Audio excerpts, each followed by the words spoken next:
morning, and thank you for coming to this meeting at such a short notice. I mean, Mr. Barber got in touch with us 2 days ago, and he told us that he's here with a delegation from Iraq, and whether we would like to have a discussion here. And of course, we did welcome it, because this is the problem of ISIS, and especially the treatment of women and minorities by ISIS has been on our agenda. So skipping all the introduction, because we have very little time, we will stop around 5 to 10. And I'll just introduce the speaker, and each of the speakers will speak 15 minutes, and then we'll open the floor to your questions. To my right is Matthew Barber. He's a scholar at the University of Chicago and in the Department of Near Eastern Languages and Culture, and he has conducted research on social and legal issues that involve the Yazidi minority of northern Iraq. Mr. Barber was in Kurdistan Province this summer when ISIS waged a campaign against the Yazidi community, and he was very fortunate to interview a lot of the survivors and worked with the media to convey a picture of the situation. And he also has been working with the Yazidis on the problem of kidnapped Yazidi women and girls. And I believe that when they are kidnapped, some of them are asked for ransom. I mean, we have had people who have been communicating with us and saying that a woman has been kidnapped, the family has been asked for ransom, and in some cases they were able to raise up to $30,000 and pay such big ransoms. To my left, Mr. Ismail is a Yazidi-American activist from the Sinjar area, a remote region, as you know, of northern Iraq, and he's the founder of the initiatives for Yazidis around the world. He has a master's degree in civil engineering and is currently completing a second master's in geophysics at the University of Houston. Matthew Barber, you have the floor, 15 minutes, but I think I would appreciate it if you even tell us who the Yazidis are. This is the first question that we are always asked. Are they an offshoot of Islam? Are they not an offshoot? And somewhat are they? Who are they? I'd be happy to, and that was exactly where I was going to start. Thanks for coming this morning. It's a real honor to speak for my first time to ever present at the Wilson Center. I feel like we're in church this morning because people avoid the first few pews to keep their distance from the preacher. The Yazidi religion, when Yazidis talk about the Yazidi religion, they like to claim that it is many thousands of years old, an ancient Mesopotamian religion. In reality, the Yazidi religion has gone through an interesting process of evolution, and it's hard to ascribe an exact date of origin to it. In the form that it takes today, the process of development for this incarnation of the religion, so to speak, probably began in the early 12th century. But over the centuries, it has absorbed many elements from other Near Eastern traditions. It's absorbed vocabulary and certain narrative elements from Islam and other religions. But within that framework, it preserves a number of elements that are very old. Ancient Iranian religion that is pre-Zoroastrian, certain rituals that existed within the Kurdish mountains even after they stopped being practiced in Iran. So it's a very interesting religion. It's very special because it's one of the only remaining religious groups in the Near East that does not have Abrahamic origins. And that is one reason why it's so endangered, and that's one reason why it's so heavily targeted for persecution. It's outside of the Abrahamic monotheistic trajectory, It has an oral tradition rather than a written scriptural text, and the Quran places a lot of emphasis on the need for a written text. There's a lot of value attached to a written text, a book. And Yazidis have been maligned as devil worshippers, and which is an unfounded accusation.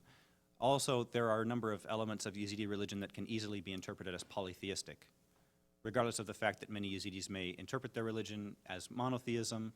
From an Islamic perspective, it's easy to interpret the Yazidi belief system and pantheon of holy beings that are emanations of a singular divine source. It's easy to interpret that as polytheism. So all of these factors make this community vulnerable, because it's easy for Islamists to label them as mushrikeen, as polytheists, or as pagans. And that was the approach that IS took this summer when they attacked their communities. I was in Kurdistan Province in the Dohuk area, which is the closest location that you can be inside of Kurdistan to the Sinjar Mountains, which are not a contiguous part of the Kurdistan Province, even though the Yazidi people there are Kurdish-speaking. On August 3rd, IS attacked that area, displacing over 300,000 people within a day. You're all aware of this. From the beginning of that week, we were immediately aware that a lot of women were missing. As I began to interview survivors that I was encountering, they were telling me that family members were missing. Some of them had seen family members kidnapped or carried off. I spoke to a man who lost his daughter and her entire immediate family. He said 7 members, her husband and their 5 children, they were all gone. The man said that they were gone, and yet he still had contact with them because they had a cell phone hidden with them, and they were able to contact him. And this scenario was repeated with many people. Many family members claimed that they were able to contact their daughters. Their daughters had contacted them, even from inside the trucks that were carrying them away at the moment of the initial attack. Now, I should mention first, regarding the Yazidi religion again, that IS has issued a statement in English, maybe about a month ago, saying that because of their status as an unprotected minority, as a non-Ahl al-Kitab or people of the book minority. Ahl al-Kitab is an Islamic category for a limited number of recognized non-Islamic religions that have a limited number of protections. And because the Yazidis are outside of that category, the Islamic State believes that they should not exist within what they call Islamic lands. And they even went so far as to say that God will judge Muslims and hold them accountable for having allowed this group to exist for so long within the region. So that informed their policy towards Yazidis. And something that really came out of my observation of what happened in northern Iraq this summer was the fact that IS really has a nuanced way of distinguishing between the minorities and their approaches to each minority that they deal with. They had expelled the Christian population from Mosul on July 17th, so a half a month prior to what happened to the Yazidis. And they dispossessed the Christians of all their wealth, stripped them of everything they owned, but they did not slaughter them in large numbers, and they did not perform a kidnapping and enslavement project the way that they have been doing with the Yazidis. Now, there have been some cases of Christians killed, of course. I mean, there's been violence everywhere. People of any group have been lost, but there's been no widespread wholesale slaughter of Christians, even that historic community of Mosul Christians that were finally expelled en masse. They were not killed as they were leaving the checkpoints. They were just stripped of everything they owned. The approach to the Yazidis is different. So there's a theological basis for IS's orientation to each different minority group. And the ransoms that you mentioned, that primarily happened when IS first attacked Mosul and took over. They kidnapped people of quite a number of groups, including a lot of Yazidis for ransom. But we haven't really been dealing with, in this scenario, I think the motivation is different. It's less financial, and I think it's more sexually motivated. And I will explain why.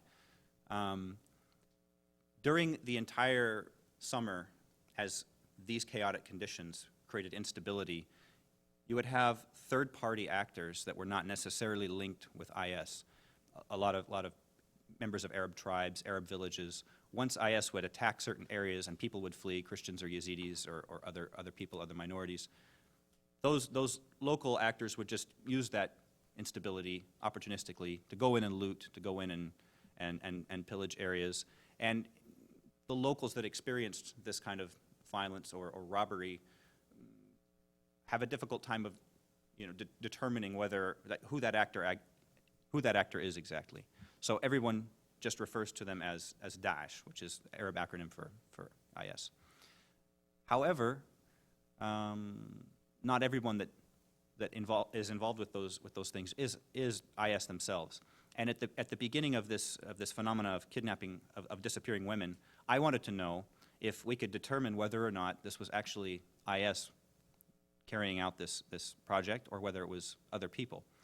Well, I began to talk to survivors who were there upon the initial attack, including Sunni Kurdish Muslims who lived in Sinjar and who were not carried away, were told to go back to Sinjar. They told me that in the initial attack, as people were fleeing from the city, before the IS jihadists even reached the city of Sinjar, they would stop cars on the road, separate the men. First, they would ask them what their religion is. If they were Sunni, they were told to go back to Sinjar and wait, because the Islamic State had arrived and they should be citizens of it. If they were Yazidi, the men and women were separated, the women were loaded onto trucks and carried away. So people witnessed that, and the trucks were there, they were ready. This is not a case where Sinjar was just taken for military reasons, and then after the fact, some men decided that they would kidnap some women for their pleasure. This was a large-scale, premeditated, developed plan, and they kidnapped thousands of people. We thought it was about 3,000 to 4,000 a little over a month ago, but our estimate now is at close to 7,000 missing people. That includes some men. There are entire families being held in some places. Those men, any of those men that are still alive have probably agreed to convert to Islam. And they're not allowed to leave now because they're doing like a forced education program to make them learn the Quran and learn to pray in Islamic fashion. But the majority, the vast majority of that number is almost all women and girls. And IS released in that same statement, they just disclosed that their philosophy for this, they're proud to revive slavery. It's a 21st century slavery revival project, according to their interpretation of early Islamic slavery norms. They think that this is spiritually advantageous because they believe that men need sexual alternatives to their wives, and that having a concubine will be a permissible sexual outlet, and that in the absence of that, men are going to sin by sleeping with their hired maid or a woman they're not married to. And so this is actually, for them, a way to maintain spiritual purity. This is very tragic. It has come at the expense of countless families. People's lives are rent apart now. We are keeping track of these women and their locations, and a large number of them can be freed if action can be taken. The Yazidi delegation that has come from Iraq that we're participating with and having meetings with officials with now and people on the Hill, one of their main agenda items is to push for action in order to free these large numbers of women. This is an urgent situation. It's been going on for 3 months. Action hasn't been taken, and we're losing contact with a lot of those women. The last thing I will mention is that I think that a number of you have been following this situation pretty closely, and you're aware of a lot of these events. I can answer more questions when we go into the Q&A about, if you have more questions about the ideological side, more about what happened on the ground, what I saw. But one thing that we've found people in Washington aren't very aware of and don't understand is the current mistrust on the part of Yazidis for the Kurdistan Province, for the Kurdistan regional government. Part of that has roots that go back for a while. Kurdistan likes to present, its public image is based around showing the world that it's good towards minorities, that it's a great place for minorities. And I think that's true in a lot of respects. Otherwise, refugees wouldn't flee to this region. It's the recipient of refugees for so many recent conflicts there. And I think that we all feel sympathetic towards the Kurds in that they are a bulwark against terrorism. They suffered a lot at the hands of Saddam. There are a lot of reasons that the Kurds are a strong ally for the U.S. That doesn't mean that a small minority doesn't fall through the cracks in terms of Kurdistan's own national myth-making and nationalist aspirations, its aspirations for independence. Kurdistan tends to instrumentalize the suffering of minorities for its own political advantage. This is just a sad fact. And what happened this summer was that Yazidis were not protected. On August 3rd, when IS attacked Sinjar Mountains, the Peshmerga forces that were in the mountains themselves greatly outnumbered the attacking jihadists. They had the advantage of high ground, and they pulled out before the fight even started. They pulled out without a fight. They didn't even stay and defend for one day as Yazidi civilians fled. If they had just held off that advance for a short time, we wouldn't be facing this problem of the kidnapped women today. They could have waited until these civilians evacuated, and then they could have pulled out as well. But instead, they ran, the whole area was overrun, there's been numerous massacres, and we have this problem of the kidnapped women. Now, there are a remnant of Yazidi fighters that are still in the Sinjar Mountains. They've managed to hold certain areas of the mountain from IS takeover. Until now, they are untrained, unequipped. They are local civilian volunteers that have picked up weapons to defend their local villages. And just that small number has been an incredible defensive, they've maintained an incredible defensive record against IS. They've killed a lot of IS fighters that are attacking. The mountain is besieged right now. It's threatening those fighters, but without hardly any help from the Kurdistan Province or from Iraq, they've managed to maintain their position. So from the Yazidi perspective, it's very inexcusable that Kurdistan abandoned them in that way. And this isn't the first time that this kind of thing has happened. The Christians in the Nineveh Plain, which also contain Yazidi villages, for many years they've been saying neither the Iraqi government nor the Kurdistan government are protecting us. That's why they've called for a safe zone, local militias. Christians have formed local militias this summer, and I interviewed some of their members and the political party leaders that are engaging in that project. Neither they nor the Yazidis are calling for a kind of autonomy that would mean stepping out from underneath the Iraqi state structure.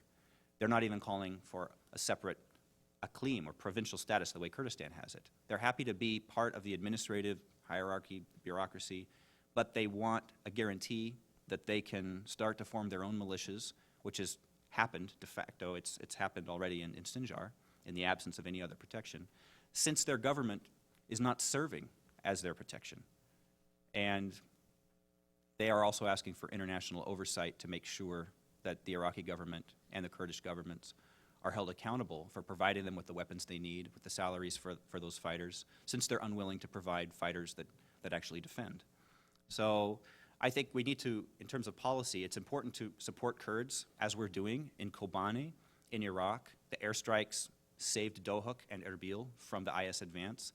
IS came within 15 miles of my location, which was Dohuk. They came halfway from Mosul to Dohuk. Those two cities are only 30 miles apart. The only thing that stopped their advance was when Obama ordered the airstrikes that first week in August. Otherwise, at the rate they were moving, they may have reached the city in 2 days. That's what I think. The question is how to move forward now. All the attention has been on Kobani. Sinjar's been forgotten. The Peshmerga have sent troops to Kobani to help defend it, and they have not, that's in another country, and they have not sent any campaign to actually engage IS at Sinjar or help retake it to protect the Yazidis.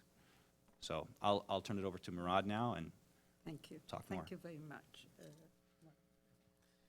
Thank you for having us here and informing you about the situation on the ground. So I'm Yazidi from Sinjar and been in contact with many people since this happened since August 3rd. So most of the information will be coming from our work at Sinjar Crisis Management Team and also from my contacts with my family and my friends back in Sinjar.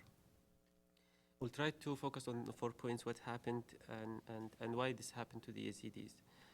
And what was the results of the ISIL invasion of the Yazidi territories in Sinjar and Sheikhan and other places, and what can be done here in the United States? As you all know, ISIL came on August 3rd, and after taking Tal Afar and places near Sinjar, they came to Sinjar with a force about maybe 1,000 ISIL fighters came to Sinjar with the heavy arms that they had taken from the 2nd, 3rd Division and the Iraqi border police. So they came with heavy equipment, tanks, strikes, long-range weapons. When they came to Sinjar, there was 10 to 12,000 Peshmergas, and also some of the local Iraqi police forces in Sinjar. However, there was no resistance except of the resistance by some of the local Yazidis, about 400 Yazidis who resisted on the southern side of Mount Sinjar for a few hours, for about 2-3 hours, and they could not last because there was not enough ammunition, and ISIL ran over the defense forces of Yazidis. And they, the first 2 villages in Tel Azzer and Sibashi Khudra they killed hundreds of men in those 2 villages. And they take a lot of women as they were evacuating from those villages on the southern side of the mountain as they were evacuating to the mountain. A lot of those women were taken, and actually a lot of people got killed, including children, including a lot of women got killed on their way to the mountain. Also, a lot of people, as ISIL came in, a lot of people had to abandon their parents, their elderly parents, disabled people, children, people who didn't have a car, for example, to take a car, they had to stay in their homes. So, as Matthew pointed out, ISIL, when they came with a decision to kill the men, first to give the Yazidis 2 options, to convert to Islam or to die. Anyone that ISIL came across and did not declare his conversion to Islam, was whether if he was a man, he would be killed on the spot. If it was a woman or a child, would be loaded to the trucks and would be taken to places like Tal Afar, Mosul, and other places. So they killed so many people in the southern side of the mountain, also on the northern side of the mountain, in Hirdan, where it's a village of about 500 residents. All the men were killed, and all the women and children were taken by ISIL in the first 2 days of the attack. Same thing happened in other 2-3 other villages on the northern side of the mountain, where ISIL killed men and took the women. Now, one thing ISIL did when they came, they told people, for example, if you raise a white flag on your house, that means we will not attack you. You will be safe. But once people raised the white flags on their houses, ISIL was able to identify those houses and went house by house and picked those people who couldn't leave. For people who could leave, it was all this happened in only a few hours. A lot of people, the only way for them to be safe was to evacuate to the mountain.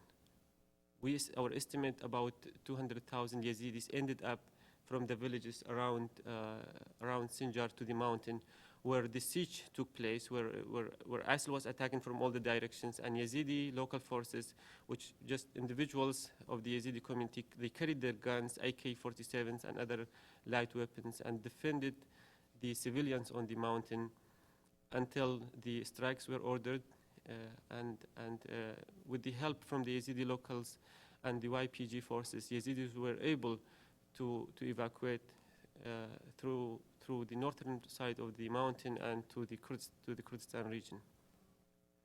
Of course, that took few days, and a lot of children died on the mountain because they were thirsty. ISIL got to a lot of people and killed them in the mountain. So all these women were loaded in trucks and were taken, and we were in direct contact with them. In one location, only in one location in Mosul, about 1,200 women were held in a 3-story building in one of the neighborhoods of Mosul.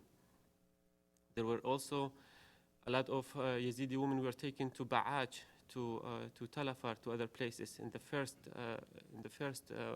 days of the attack. We were able to track those women for a few days, and then we lost communication with those women because ISIL dispersed those women from groups to smaller groups of 5-6 women and put them inside houses in different places in Mosul, in Tel Afar, in Syria, all the way to Raqqa, Fallujah, Ramadi, and other places. A lot of these women who've been taken are used as sexual slaves. And in a lot of instances, they will put 5, 6 women in a room or in a house, and ISIL forces, as they go for fight, as they come back, they are rewarded by offering those women for them for sexual use. Of course, a lot of these women have already committed suicide. Our information says about 48 and even more women have already committed suicide. A lot of women, in one of the places that I know, a lot of women were drinking gasoline to die instead of being used as sexual slaves. In another instance, one of the Yazidi women tried to commit suicide 3 times by jumping off buildings, a mosque, and also by trying to hang herself. 2 sisters, two Yazidi girls, sisters who were hostages, they both tried to commit suicide together, one of them helping the other. They tried multiple times and they both failed to commit suicide, but they were able to be freed, and they are now in Kurdistan. So we are talking about huge numbers of hostages. We are talking about thousands of women, children, and men are held basically in 2 groups. Some of them are dispersed to those smaller group, but some of them are still in places. That help can be given from the international community to free those women. The conditions that the women go through, horrible conditions, and I've been talking to a number of these women. The ISIL comes to those places where they are held, and they pick the woman from age 10 years old, and any girl or woman is over 10 years old is in danger to be taken by an ISIL fighter. Even for the married woman, in many instances, a woman will have children. They will leave their children in their captive area, and they will take that woman to be given to one of the jihadists as a gift for their fight for ISIL. So we are talking about a very devastating situation for those women and those children, families, and also devastated situation for the Yazidi people. 500,000 Yazidi who are displaced, who have very strong connection, emotional connection to those women, to those children. Very Eastern society, very close culture. It's affecting everyone's life. As Matthew pointed out, Sinjar is under siege again, and we have huge numbers of civilians, thousands of civilians who choose first to stay on the mountain to stay there and defend Sinjar, and about 3,000 Yazidi defenders who decided to defend Sinjar against ISIL. With their light weapons, with their AKs, very small arms, they've been able to resist ISIL for the past 3 months, and damaging ISIL forces to great extent in Sinjar. Yazid has been able to kill hundreds of ISIL, probably more than all the airstrikes being conducted in Iraq and Syria. However, these groups have not been provided with significant arms. Only very small arms supplies were delivered by the Iraqi government through the Kurdish government to Sinjar. The Yazidi fighters and the YPG fighters in Sinjar have been very effective. They work together, about a number of YPG, but the majority are Yazidis who are there to defend their holy site and those families. One of the requests that the Yazidi delegation is here for, first, is to free Yazidi women and children and do all the international community can do to free those women, and the second is to evacuate the civilians from the top of the mountain, because those civilians, their lives at great risk.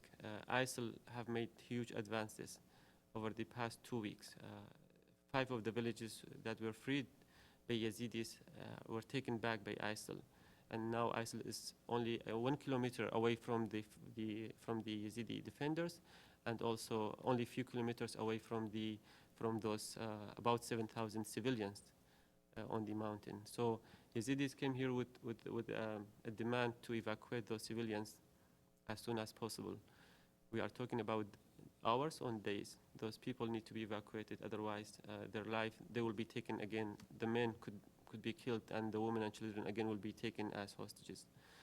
That is one very significant thing. And the other thing they are here is to supply arms to the Yazidis so they can protect their families and free Sinjar. Sinjar must be freed because we have about 500,000 Yazidis from Sinjar who are homeless, who live in abandoned buildings in Kurdistan. The winter is coming, and the situation is very dire the humanitarian side of it. So Sinjar must be freed, and we want the Yazidi forces to be armed and more airstrikes to be conducted around Sinjar so ISIL can be weakened and the Yazidis can take back Sinjar. Thank you. Thank you very much. Let me ask you the first question. We hear there are, ISIS has 2 women's brigade. Al-Khansa is one of them. Who are the women who formed these brigades? Where did they recruit them? Do we know anything about them? Yeah, I haven't followed it very closely, but what I am aware of is that those brigades are comprised of women in the areas that IS has taken control of. They're Syrian and Iraqis, as well as foreign women that, like the foreign male jihadists, are also a part of the operation. So there's been some articles that have talked about even European women participating in those female brigades. We've also heard rumors that they may be operating some of these brothel-like environments where Yazidi women that have been taken as slaves are made to, provide sexual favors to multiple fighters. But I think this slavery project goes beyond that. What we've learned is that in many cases, a fighter acquires a particular Yazidi woman himself, takes her to his home, and tries to integrate her into part of the household, just as the early slavery norms would have been practiced. They're told, "You're our slave, but don't worry, you will be as our women are. You will have." Basically, they're implying that she will have a similar role to the wives that are already in that household. That involves domestic work, and then as well as providing sex on demand, and we know women that have been beaten when they've resisted that. So I think that getting a clear sense of how this picture actually looks, whether there's brothels, whether there's actual selling. There's a lot of talk about markets. I don't have evidence of specific markets. What I do know for sure is that the women are distributed through the jihadist networks themselves, and then they wind up in specific households, and it's sometimes from those individual households that a number of women have been able to escape. I have a comment on that. Well, I was on the phone when one of the women in a group of 200 who were held at a location that I would not identify here, and a woman, the hostage, told me that there are 15 men outside, and money in their hands, here to buy us.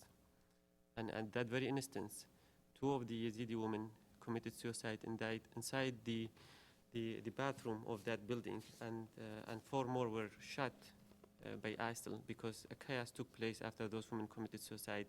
15 Arab men were outside, lined up, money in their hands, to buy those women and pick the beautiful ones. So the buying women for money is documented, and I can provide the evidences, some tangible evidences for that. Yeah, and I didn't mean to imply that the buying isn't happening. I just meant I don't have a picture of when we talk. People are using words like markets, and we don't really know, what that scene really looks like. But there definitely are, like Murad's describing, women in locations where men come to actually purchase them. I believe the makeshift slave markets first popped up in Syria you know, when ISIS took women, they were pictures that, I mean, the fighters do, of women completely covered but tied by a rope and being moved to a place where they would sell them. So there hasn't been any stories about markets in Sinjar, in Mosul, in Iraq, but it originated from Syria. That was that. Okay, we're opening the floor. Yes, please. And can you wait for the mic and identify yourself? Thank you. Hello, my name's Alice Bullard, and I work actually on slavery in Mauritania. So some of this is sadly too familiar, although it's not new in Mauritania, it's old. But my question is, I've been reading your, I've been reading your editorials in the Wall Street Journal, and I'm wondering if I think they're from and I've been wondering for the whole panel if there has been any progress on the religious side, and you know, I think that that's very important. I mean, it might seem kind of abstract in the sense of like these actual fighting, but there is this religious rhetoric that's being used that I'm wondering about strong religious leadership that is speaking out against these practices. Actually, there was a great series of fatwas, a long document that dealt with many separate aspects of IS approach and behavior in many different respects. This was signed by quite a number of well-known scholars. The one I know personally who signed it is Sheikh Mohammed al-Yaqoubi from Syria. Oh, I saw it online and there's a PDF and I downloaded the PDF. But 120 people. Yes, like 120 people. 120. I will find it for you. In one of the fatwas contained in that article, Yazidis are counted among the people of the book, and therefore they deem that ISIS behavior toward them is inappropriate based on the fact that they deserve protection. Now, I don't think it should be necessary to find a loophole to designate a given group as people of the book in order for them to deserve protection. I think the fact that they're human beings means that they should not be slaughtered and enslaved. But at least that effort is there. It's very meaningful. It will reach a lot of people. They challenge ISIS behavior with religious justifications just as much as ISIS is trying to legitimize what they're doing also through religious arguments and justifications. But if I may add to what, in that, among the 120 signatories, there are a handful of cleric and the others are mostly intellectuals. You know, yes, I mean, you know, sort of, we went through the list to see whether the Sheikh of Azhar, for example, one word by him will carry. Well, Al-Azhar has condemned the Islamic State. Yeah, but they condemned them as terrorists. They didn't not for deal the with slavery women's project. issues. And the Mufti of Saudi Arabia condemned IS also in late August, also not about slavery, but it was after they had expelled the Christians. He said that they were destroyers of civilization, and what was ironic about that was 2 years prior he had called for the destruction of all churches in the Gulf. So, Well, I mean, I want to comment on that because as Yazidi and as Yazidi community, we have huge blame on the Islamic world. We will not, I will not try to beautify the picture. We've approached the Muslim countries. We went to the Qataris embassy. We've sent letters to the Azhar and to other clerks, high clerk Muslims in Saudi Arabia and Qatar, other places, to ask them to issue a fatwa, a clear fatwa that says killing Yazidis and enslaving Yazidis women is not aligned with the Islamic practices. We have not seen any clear document on that. So the silence of the Islamic world is approval. So I'm saying this in the media, and it's approval when a whole people is silent about killing thousands of Yazidis and enslaving thousands of women without issuing a clear statement that is basically implicit approval of enslaving and killing Yazidis based on their religious identity. I was in Mauritania last year and had a chance to observe the government has tried to eliminate slavery, but all the institutions are in place. It's something that's very embedded in the society, and it's damaging in any form, but it's a more traditional form that's different than the kind of traumatic way that IS has just gone in and immediately enslaved a population that wasn't before. Yes, please. Yes. Yeah. Yeah. Hi, Sasha Siminoff. I'm with a small aid and development firm called People Demand Change. We work inside Syria. One comment and then a quick question for either speaker. So, starting in July, we started hearing about villages being attacked in Sinjar, and then people being kidnapped and brought to Haseket, specifically to Hol. And there was many indications to those of us on the ground that something very bad was going to happen. Also, it seemed very clear that some of the practices that Daesh used in a more systematic fashion, they started when they took over Deir ez-Zor province.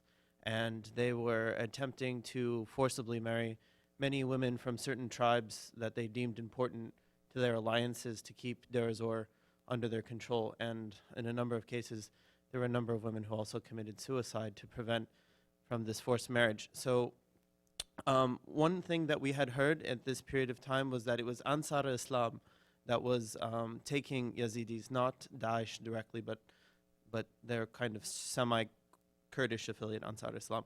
So I was curious if there's any indication what type of role Ansar Islam played in all of this, and whether there was the signs that something major was going to happen, and whether there was any attempt to kind of alert the world before the event at Sinjar. Murad? Yeah, well, I think Ansar Islam was part of the forces who came to Sinjar first, based on my communication in the first couple days or hours. That, for example, one of the Ansar's group went to Khanasor, the village where I'm from, and the local people there told me that Ansar al-Islam were there. But Ansar al-Islam were there, they said that, we are here, but the Daesh is here too, and we do have conflict between us and them as well. But for the most part, I think it's ISIL now taken in control. I think Ansar retreated after some time, and ISIS is taking place. And you're right about the women being actually not only in Hole. We know that a lot of them ended up in Hole, but a lot of them ended up in Raqqa too. We have survivals from that, and there are hundreds of women in Raqqa now. You want to add That was something? sufficient, I think. Okay, very good. Gentleman in the back.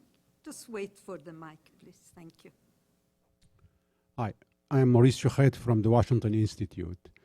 I want just to relate to what you said, that the Kurds, the Peshmerga, were there near Sinjar when the ISIS approached and they escaped. If I understood what you said, didn't protect the minority. But if we look at the whole picture, the whole Iraqi army in Mosul collapsed. Further, ISIS reached 17, 18 kilometers from Erbil. And that's when the US, as you mentioned, interfered.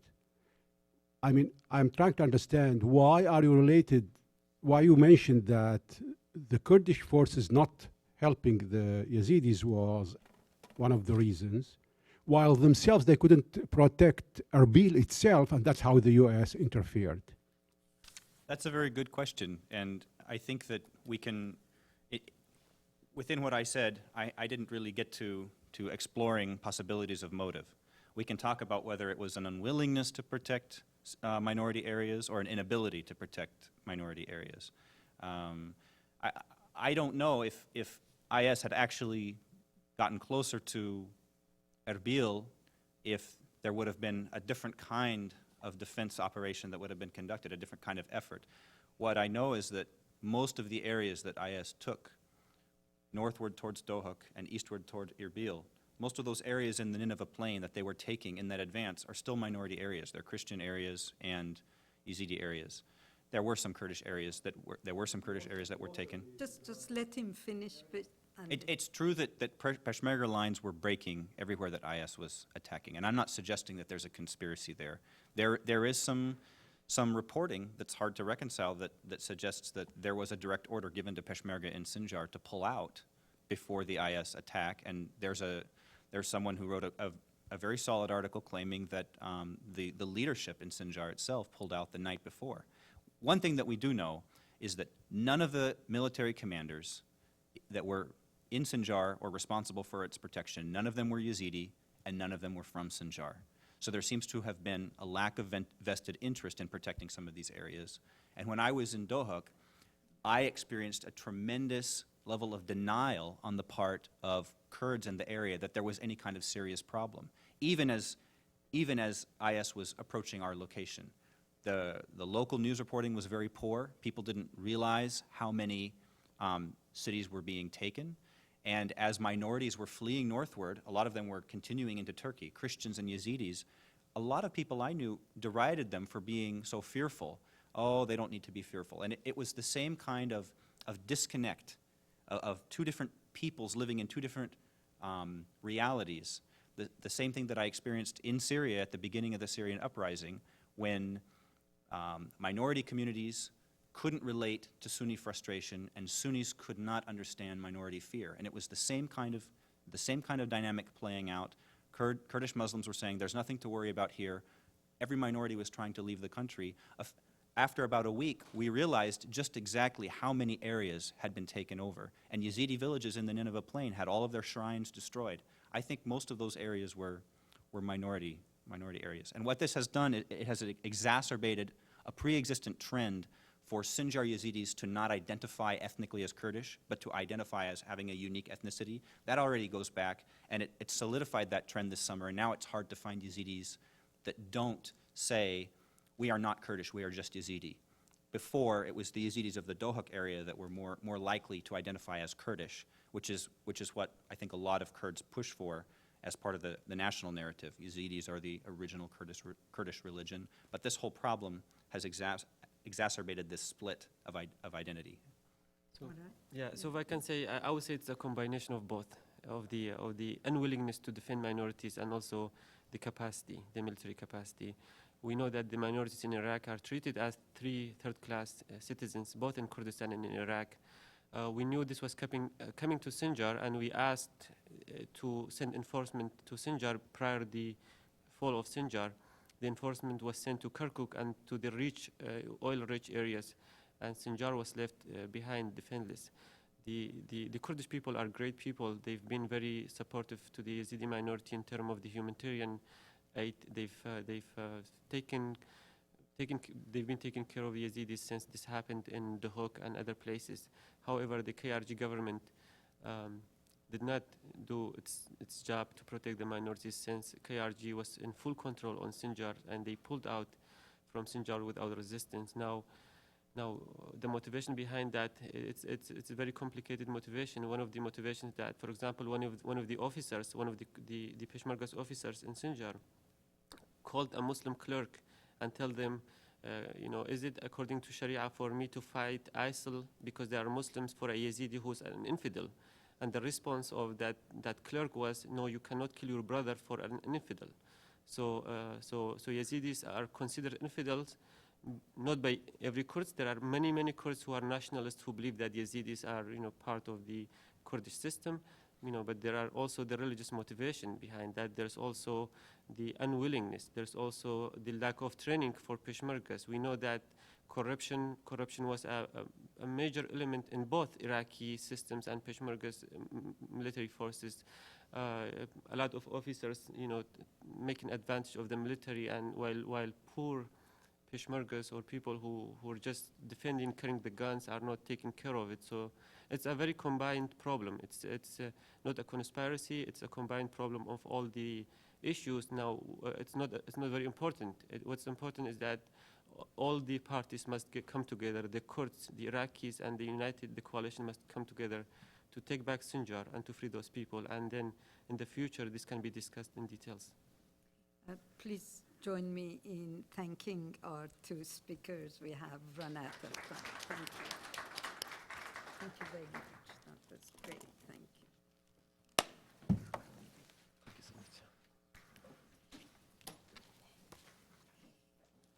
When are you leaving town?